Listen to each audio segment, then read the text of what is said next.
So welcome back to our talk about James Baldwin, and today particularly about his book, Another Country. Mm-hmm. And I want to start with a framing question at the beginning before we then really dive into the content of the book. And the framing question is the unexamined life. What does James Baldwin have to say about that? And what do you think about it? I'm not sure if he ever addressed that quote directly, but I can make some inferences as a student of James Baldwin. Um, I do get the impression that Go on. James Baldwin requires, or he calls, he recommends, he highly recommends that one examines one's life and one examines one's role in society and how they impact society and how society impacts them. I think for James Baldwin, if you don't examine your life, it's very difficult to love, which is our segue into Another Country. It's in an interview he did, he said that it's a love story. Oh. He said that at the end of the day, it's really about love. Yeah. He always made the reference that everything does go back to love. And what I learned from James Baldwin is that in order to love in the spiritual sense, the metaphysical sense of love, it's very difficult to love entirely without examining the barriers that you have to love. And these barriers, they could be race, they could be gender, they could be economics, they could be national identity, cultural identity, and so on. But what I learned from him is that it's very difficult to fully love. So look, I see a quote right there. Love takes off the mask. Let me read. Go ahead. Let me Go read ahead. the quote. But actually, that was not the one that I was looking for. Sure. I had another quote of him. Let me just find it for a second.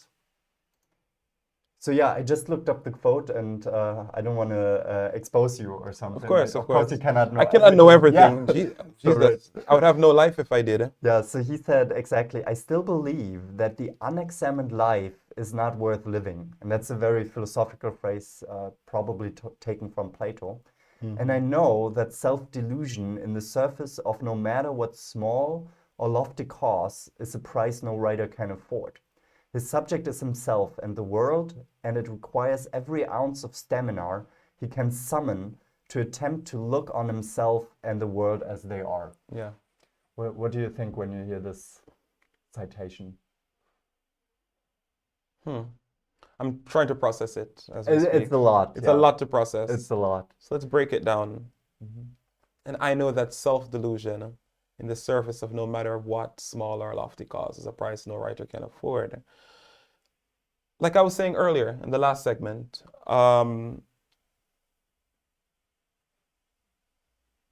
it's very convenient and it's very easy to not see who you are.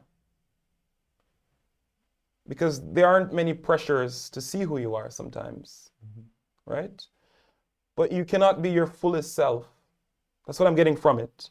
It's very easy. So for example, if you're white, middle-aged man with good, white, middle class, you're from a good, comfortable background, outside from the day-to-day things of work and your relationship with your husband or wife and your children and your family, perhaps, I can't say because that's not who I am and I'll never be that. But one could possibly argue that it's quite easy not to examine your life when you're like that.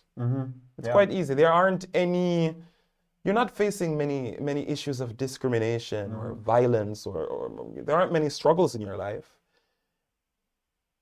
It doesn't mean that they don't exist. That's what I get from James Baldwin. It doesn't mean that it doesn't mean that that there aren't bigger issues in your life. It's just that you're too comfortable to be bothered by them. Yeah. Yeah. It's really here a question, right? You live in this white bubble. Let's call it a white bubble of whiteness. Call it as it is. You are maybe in a American suburb, okay, where there are just white people around you. Maybe some black people somewhere, like Yeah. in some neighborhoods or something, or Yeah. maybe a person of color. Yeah.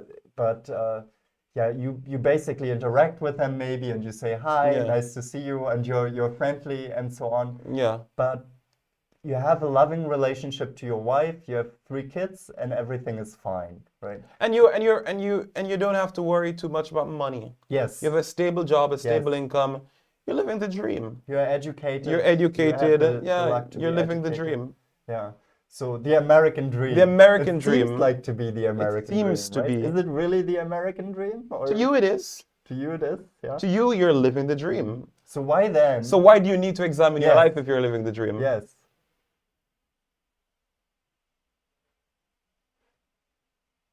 Because it's just my take on it. Mm-hmm. Because you live in America and you're all a part of the American tribe, right? Just like what Barack Obama said, there's no black America, white America, and red states, blue states. You are living in the American tribe. And although things may be good for you now, if you don't rectify certain issues and you don't recognize, your own privilege, and you don't recognize the efforts and the contributions that you can make to make this American experiment better, who is to say that your children or your grandchildren, your great-grandchildren, maybe they'll live in a worse America? Do you understand? Yeah. Because maybe they will live, because you're in a tribe, you're in a social ecosystem. You may feel comfortable in your house and in your life, but you do belong to society. And things may be good for you in this generation, but your children will go to college. Your children will go to college. Your children might fall in love with a black person or a white person. Yeah. The economy could go down in a few years, and your socioeconomic standing could fall. You cannot escape the reality that your society, even if it doesn't affect you in your generation, it might affect your children or your grandchildren, your great-grandchildren. You are American. An American issue is your issue. Yeah, I also wonder if you could really live with the tension in your mind, because you cannot entirely separate yourself from the world, right? Yeah. So there are news, there are things that happen in Yeah. society, right? Yeah. So to go back a bit on that, because some people might think, oh, so this particular person who's living this particularly comfortable life, this white person with their so-called perfect family, that it's charitable of them to consider the black cause. It's charitable of them to consider the issues of race in their country and poverty in their country, because it's a nice thing to do and it's going to help black people. But I don't think it only helps black people or people who are impoverished or other groups that are not them. I think it also impacts them, because they will have children and grandchildren and great-grandchildren who belong to this society, and they won't necessarily, when you're dead and gone, there's no way to perfectly insulate your family and to block them off from this society, because you're dead. You're not there. Your house, you have this house that you keep them in, and you have this thing that you create parameters, your own little bubble, right? But when you're dead, they have to return. They're gonna disperse in the society. So don't just do it because it's gonna benefit the black people and make black people feel good. And yes, I'm a champion for the black race. I'm a liberal champion for the black race.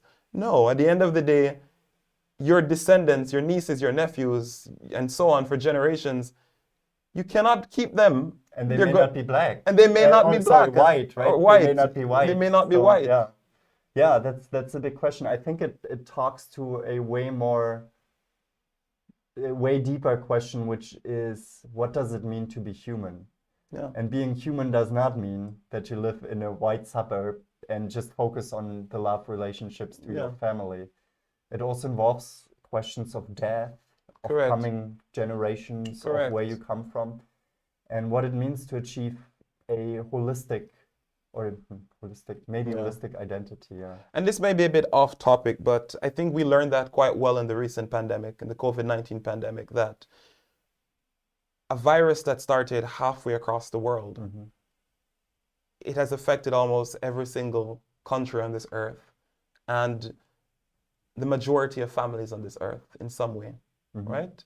So it makes you really think that you don't live in a bubble. And I think, something as a virus, proves to show, because me not wearing imagine that your community, you don't wear a mask, you don't wear a mask, you don't take the precautions.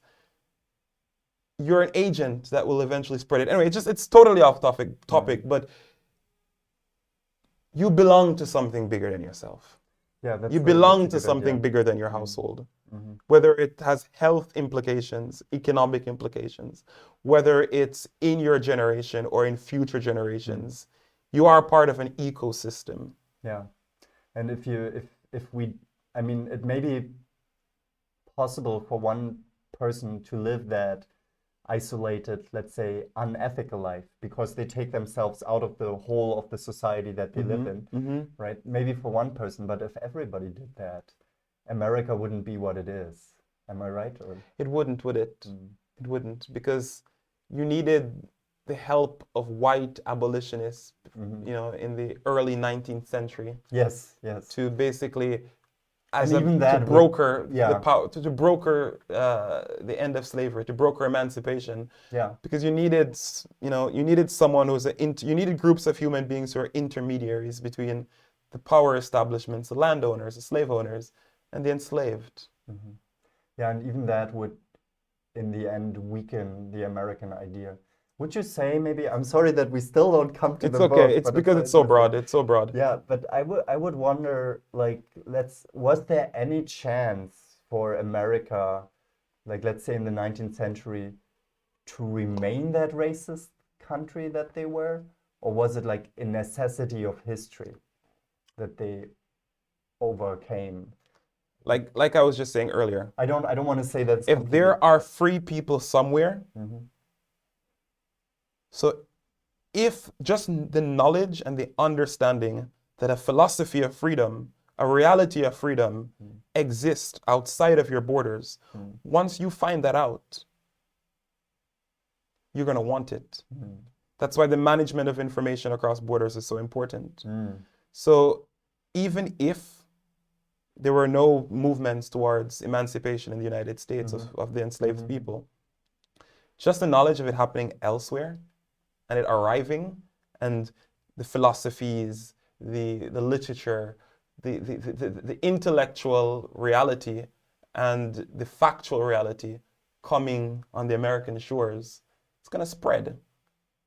Nothing exists in a silo. Nothing exists in a vacuum. That's my point.